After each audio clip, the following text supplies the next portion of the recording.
I am Dr. Charles Apoki. So many things are happening at the same time in Nigeria. For the first time in my life, I'm seeing people carrying Russian flags during this and bad governance protest. For the first time in my life, I'm seeing northern citizens protesting against their clergymen, against their politicians. Things are really hard. I never knew that hunger can be such a motivating force. We are in a fix. How do we get out of this fix? Let me state up front that the number of people in the streets protesting are an infinitesimal proportion of those who are suffering, those who are angry, and those who are dissatisfied with the Tinubu administration. Even the soldiers in the streets, if they go back home to the barracks where they live, you can't believe that an oil-rich country like this will keep their soldiers in such squalor, or the policemen, their barracks. You can't believe that Nigerian policemen live in such places. So, excuse me, there are a lot of people angry, but they are not saying anything. They're just waiting for events to unfold. That's the way the Nigerian attitude has been, and that's why we're in this mess. The next thing is that for me, I've experienced several military rules from the time of Gowon till Obasanjo that handed over power. I experienced a lot. The worst civilian administration is better than the best military rule, because we are not going to bring people from outer space to wear military uniform to rule us. And you can't protest, you can't remove some of them. So what are we going to do? I sympathize with Tinubu in the sense that I have several vehicles that I use for business to carry my school children. And I have several drivers. Some drivers will be driving the vehicle and there will be a fault that is brewing. They will just be managing it. I don't know what is wrong with them. I don't know what. It's not your money. When I used to manage, I said, it's not your money, it's not your vehicle, it's not your time, it's my vehicle. I will spend the money. But they are used to the mentality of management. And that's how sometimes they drove their own vehicles and destroyed them. Maybe the day he is not at work, they will not tell another driver to go and handle that vehicle. That driver is not used to the faults in that vehicle, and the vehicle will break down in his hand. When the story is told, they will say it is him that spoiled that vehicle. The other one says, I've been driving it well. Right from time immemorial, Nigeria has been mismanaged by our leadership. They have been very insincere to the followership. They were worse than the colonial masters we drove away. But because we have a docile people who are manipulated by religion, ethnicity, regionalism, and there was oil money, there was enough to steal. There was enough to steal. The people didn't care. And because we had a way of creating a common enemy and a common slogan to keep Nigeria one is a task that must be done. We used that during the Civil War. After that, we looked for another slogan. After that one, Operation Feed the Nation. After that one, Health for All by the year 2000. After that one, Structural Adjustment Program. All moved to Abuja. We had things that kept one segment happy and kept all of us in a deluded stupor. Then it's like there was a married woman in one community that committed adultery with 7 men in a very small community. 7 men. She committed adultery with 7 men.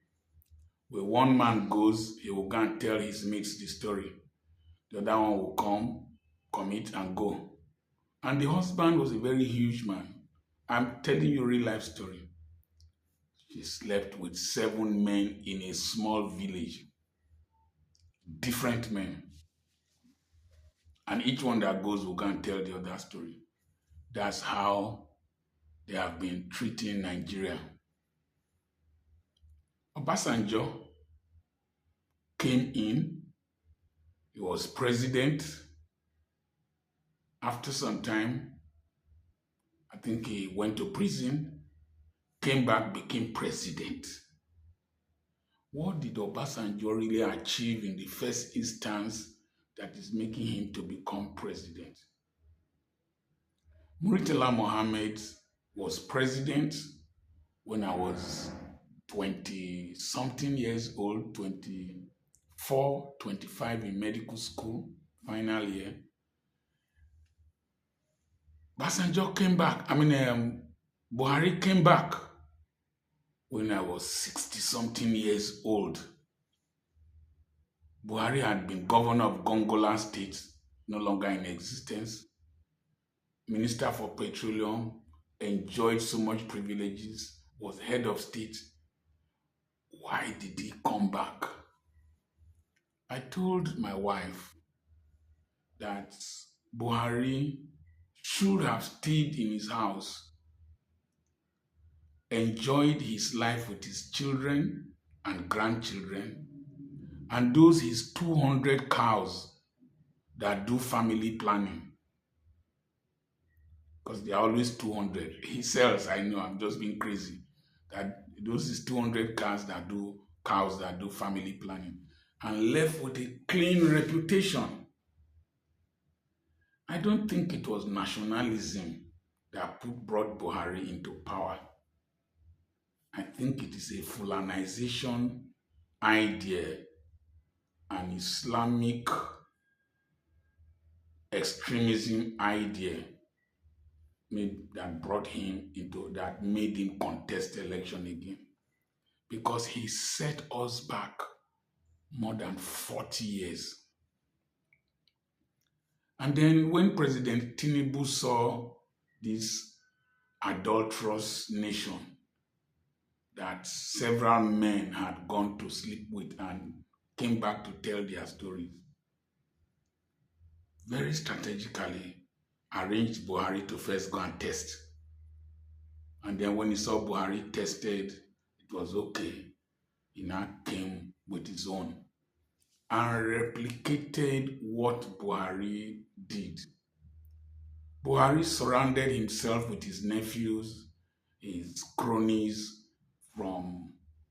he's just his people, chief of army staff, chief of this, chief of that.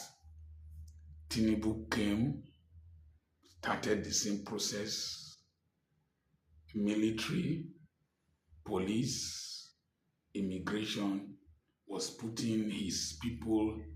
And we in the South, we are not complaining because it is our people that are there. But it is the same formula.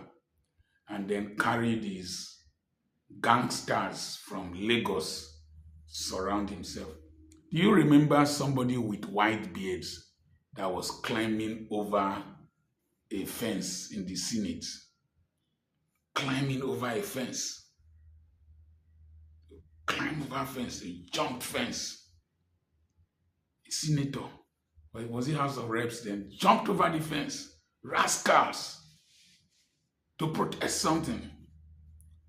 Surrounded himself with his people. It's only Fashola that didn't come back, and Ambode, just that we are not around him. Surrounded himself with his cronies and the cronies of his friends. And the Emilo Korn statement is a very apt statement. All of you have been going to commit adultery with this woman whose relatives or husband's people are very docile. It is my turn to commit the adultery. And so he did all he could do with the support of his tribesmen, evil people, religious people, and he is there. He did not know that that woman they have been going to commit adultery with was going to have a fractured leg in the process, or a dislocated hip, or a prolapse. And so he inherited a very, very bad state. But it is not enough to inherit a bad state. Number one, he was too ambitious, too proud, too strong-headed, and he believed that he was too smart. We don't know his classmates in primary school, we don't know his classmates in secondary school, we don't know his real names, and we don't have his identity. He could outsmart every person, but he could not outsmart reality. He should have stayed with the bullion vans, the businesses in Lagos State that bring taxes and all that, and all the Southwest, and remain there and be comfortable. But Emilo Korn, it is my time. Meanwhile, the children who have been suffering the continuous adulterous relationships with their nation have grown to become adults. And they said, no longer adultery with our mother. That is why. And then their mother is sick. Their mother can't cook. There is hunger. And the man who is currently committing adultery with their mother, Nigeria, must suffer for it. That's why this protest. That's why this anger. If there was enough money, enough food, and that's why they treat your complaints with rice, with palliatives, with student loans. You go to the school, they give you the loan. How will you pay back? Where will you work? Which factories will you work? We had several factories and businesses running when we left university. You choose where to work. I had 10 hospitals ready to take me. I had to choose. So now, where do we go from here? You can't do regime change. It's not advisable. You can't be like Bangladesh. Tinubu would prefer to die in that office than to run away, because he is surrounded by evil people, family people who want the ambition of president's wife, president's son, president's daughter, Yellow Day, and all kinds of selfish hawks. And then there are owls who are occupying positions, their aggrandizement, they are having orgasm of theft and power. And those who support them So where do we go from here? I had a dental issue, and I think I had an extraction, and I was having pain. And my granddaughter told me, say, Daddy, bear it. Daddy, bear it. That's how I bore my own when they remove my own. Bear it. Daddy, bear it. Sorry, Daddy, bear it. She thinks her mother is her sister, that I'm the father of two of them. So, Daddy, bear it. Nigeria, bear it. Tinubu is not going to resign.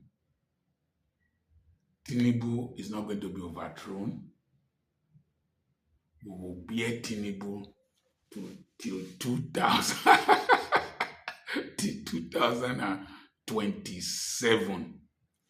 We are going to bear Tinubu till 2027. The judiciary, the police, the army, custom, professors who rigged elections, NYC members who rigged elections, all of us, we are going to bear Tinubu till 2027. Una never see anything, according to Paul, the comedian. Una never hear anything. Una just start. I'm not making mockery of you, but that is the reality.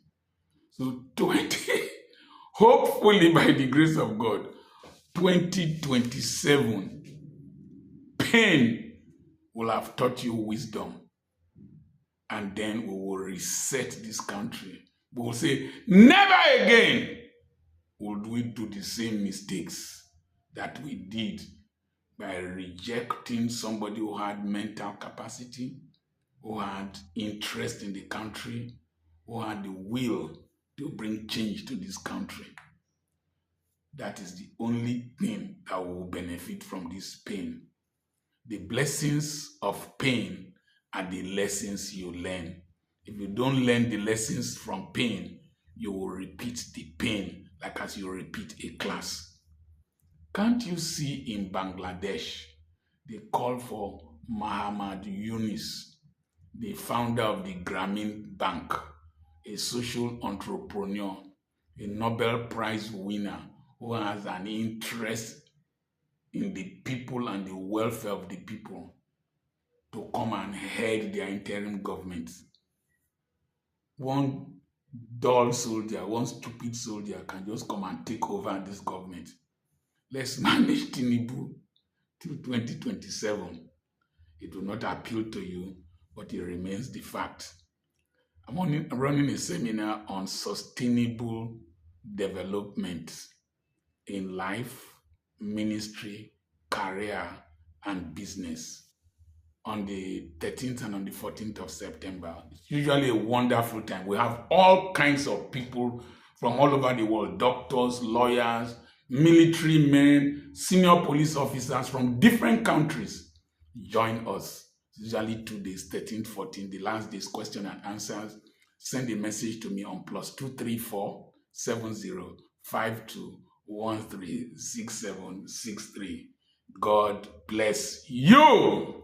Tinubu na our pepper soup when we cook. We go drink it, we go the pepper us. Kissy our bro go, we go sneeze, we go the drinker.